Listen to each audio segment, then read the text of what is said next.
When I first moved to New York, I felt like I was stepping out into my ministry, and I had always seen myself as a kind of missionary from the time that I went forward on an altar call. I thought, get my life in order, and it became so valuable to me, so amazing that.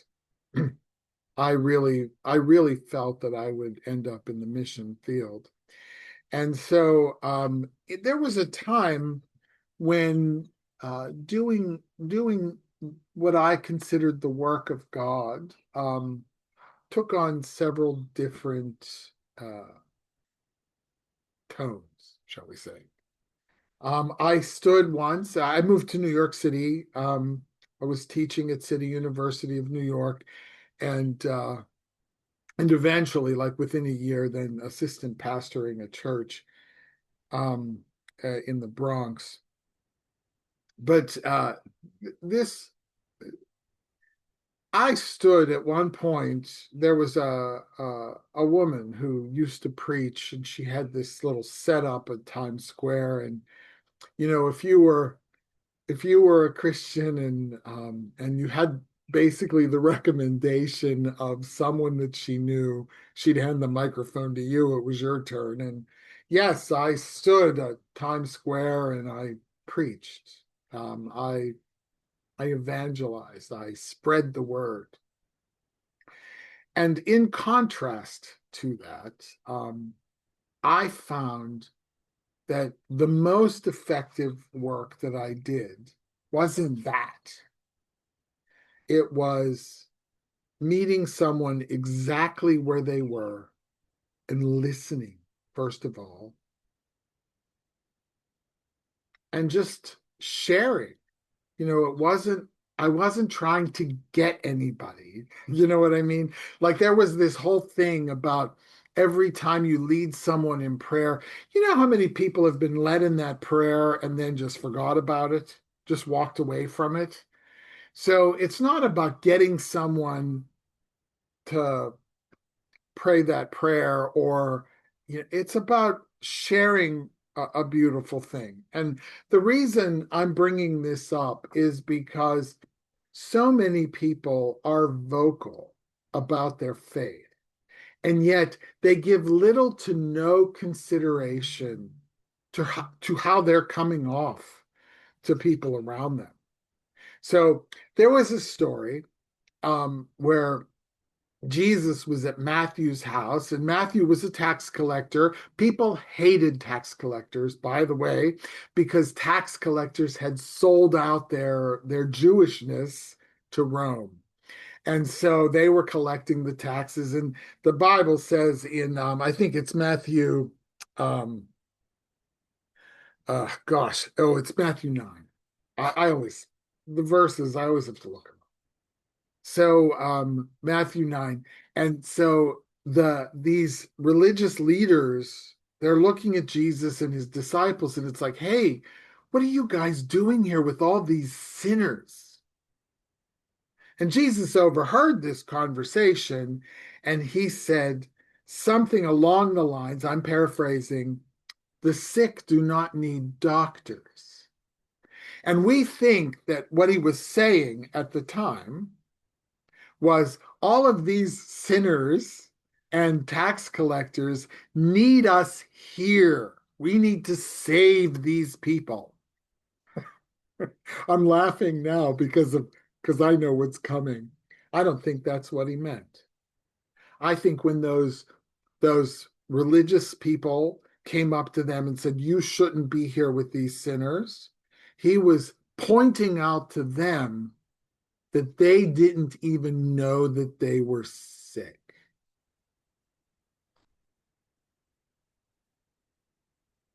He wasn't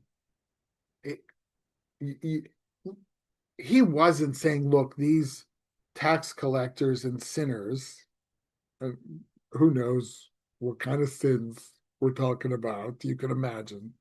I don't care. No, don't imagine. But it's like this was so subtle and so beautiful, basically saying, well, sick people need a doctor. And you, without saying it out loud, and you don't even know how sick you are because you think you're okay because you know the Torah or you know the law and you think you got it going on. Hmm.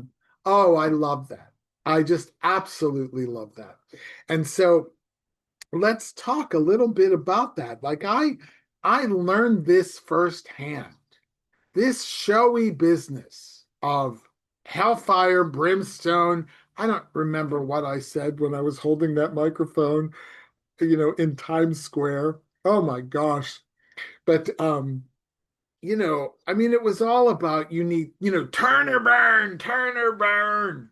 Really? Really? And then I discovered in my own experience that when I was just being me, I was a living prayer. And I met somebody and I listened and I heard their need. I heard it. I felt it. I identified. I could talk to them legitimately about what might help.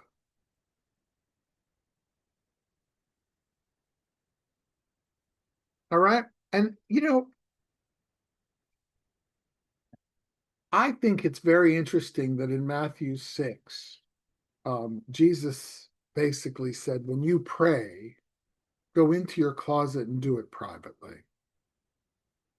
Don't make a big show of it like these public religious people. In fact, it was where is it? It's Matthew 23. We're in Matthew today. Matthew 23, where he calls people who make public show of their faith. Listen to this. Whitewashed tombs filled with dead men's bones. They don't even know. Just like those religious people that said, what are you doing here with these people? These tax collectors and these sinners. What are you doing with these people? Everybody's a sinner. Everybody, including you. And it's amazing how often these people in religious authority end up abusing it and sinning. I mean, I'm talking about abusing children or controlling people or I was for a time I was in what in hindsight was a cult. And so um I look back and I think I'm really glad that I escaped it. I mean, it was fairly severe and it hurt, but I'm really glad that I escaped it. So I'm really if when I see somebody who's spouting their religion, I hear condemnation. I hear warning about hell. I hear criticism of how people live. Like right now, it's real fashionable in the Christian community to hate LGBTQ people and to the trans people, and that's just a sin. And, you know, uh, mm, I think instead of pointing a finger at someone's sin, if you're a Christian, you should point a finger at God's love, toward God's love, and be an expression of it, not the judge. We'll talk about judging sooner or later, because in fact, we are called to discern, which is a kind of judging, but we're not called to judge. It's not your job. So When you're praying, what's it like? Let me ask you, when you pray, what's it like? I'm going to give you an exercise. Record your prayer. It's easy. You have a phone, record it, and then listen to it. Type it out. Actually, AI will print it out for you, will transcribe it for you. What part of that time are you telling God what to do? What part of that, what you want God to do? I'm just agreeing with your word, Lord. You're telling God what to do. Sometimes you're even telling him how to do it. It's okay to tell God what you'd like, right? Think of Jesus in the garden. Lord, if there's any way, Father, if there's any way for this cup to pass me by, please. But not my will, but thine be done. And if your prayer ends, not my will, but thine be done, chances are you're doing okay. But if what you're doing is telling God what to do, bossing him around, like you know better, you think, that's the thing. You think you know God because you're telling him what to do. Wow. Wow. You know, only sick people need a doctor. And sometimes we don't know. Keep it in mind. Happy Sunday. See you next week.